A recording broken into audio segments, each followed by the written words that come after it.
Don't you think if we have these dire situations in terms of fertility in many, many countries, and we don't have like a global government or something like that, don't you think that at least in some of those countries, when they see that situation is quite dire, will try some desperate measures to increase fertility, and as a result of it create some kind of cultural variation in that, or at least policy variation in this regard? Like, for example, South Korea now considers almost $100,000 bonuses per child born. It was not approved yet, but the government of theirs considers.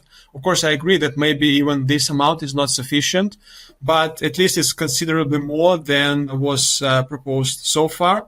And if you have 200 countries and gradually more than 200 countries and jurisdictions, and most of them are moving in this very low fertility direction, so at least some of them are going to try something relatively successful. And elites in some of those countries might try it, and it may succeed, and maybe then it is going to spread to other places. So there's two features about each culture to think about, or each part of the world. One is, how much does it promote or not fertility? And, what are the cultural, weights that reduce fertility, and maybe what are the incentives to increase it? But the other key thing is its degree of insularity. That is, how tied is it to the rest of the world? How much does it mix with the rest of the world? And therefore, how likely is it to be influenced by the rest of the world as well as influencing the rest of the world? The exceptions we've seen, which manage to maintain high fertility, are also very high insularity. They very much limit contact of insiders with outsiders in order to keep people inside and keep people having a different set of values, norms, and status markers from the outside. That's apparently what it takes to maintain a high difference in fertility. So if some particular nation like South Korea happens to have a different policy for a limited time, that may well have a different local effect. But if it maintains its high degree of integration and contact with the rest of the world, it's unlikely to maintain that difference for long.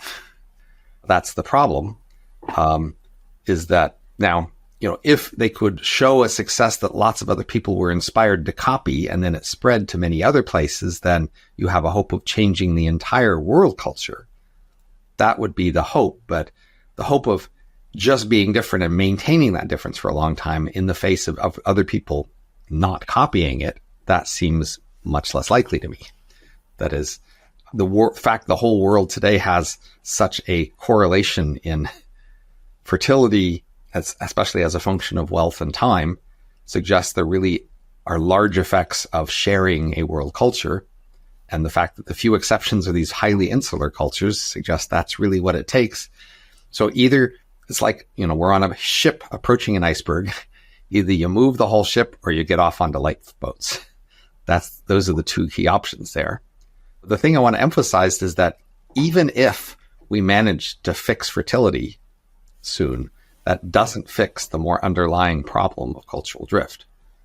It might give us more time to fix it, but it doesn't fix it. Yes, that's true. But if you think about the high fertility insular cultures, you might also notice that, for example, if you talk about Haredi Jews, they have extremely high fertility, but you are also going to notice that just religious Jews in Israel, not necessarily Haredi, not necessarily ultra-Orthodox Jews, they also have quite high fertility. Not as high, but it could be to a total fertility rate of like 4, 3.5, etc., just for religious Jews, and they might not be as isolated. They participate in the Israeli economy, etc., but they still have high fertility rates. So it means there could be some kind of integration in the global economy to some degree. And of course, they're going to be influenced culturally, but not to the extent that their fertility converges like with South Korea or even Western Europe. So, or your position is that as long as it continues over time, they're going to converge like Mormons, etc. So there's the two key parameters is the fertility and the retention. So the Amish have like a 93% retention rate, which is very impressive. The Haredim, I think it's only like 2/3 retention rate. I don't expect that's even worse for the less Orthodox Jews. So you have to multiply the retention rate times their fertility rate to really ask how fast they're growing. Yeah, but according to official statistics, they have growth like 4.4% a year, well, official statistics of Israel. So it means even if they lose some members, loss is not high enough, attrition is not high enough for them to grow slower than Amish. So they grow even faster than Amish at this point in Israel. So it is according to official statistics. They do like each year they do a survey in Israel, and they keep these statistics. And so far it's still growing at more than 4% a year. So thankfully, I think human extinction isn't the main issue here. Mm-hmm. There are these exceptional cultures, and if nothing else, we can count on these exceptional cultures replacing us.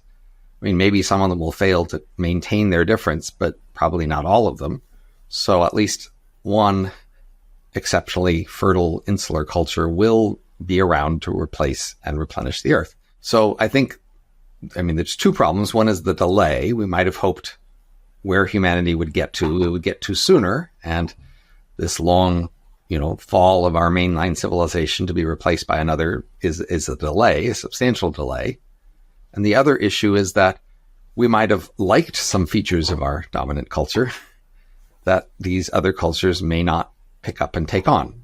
So just like the Christians rejected many aspects of the Roman Empire they didn't like, and we've lost those. A lot of technology, a lot of social practices, etc., were rejected and maybe had to rediscovered if they're good. So that's another thing that's at issue here.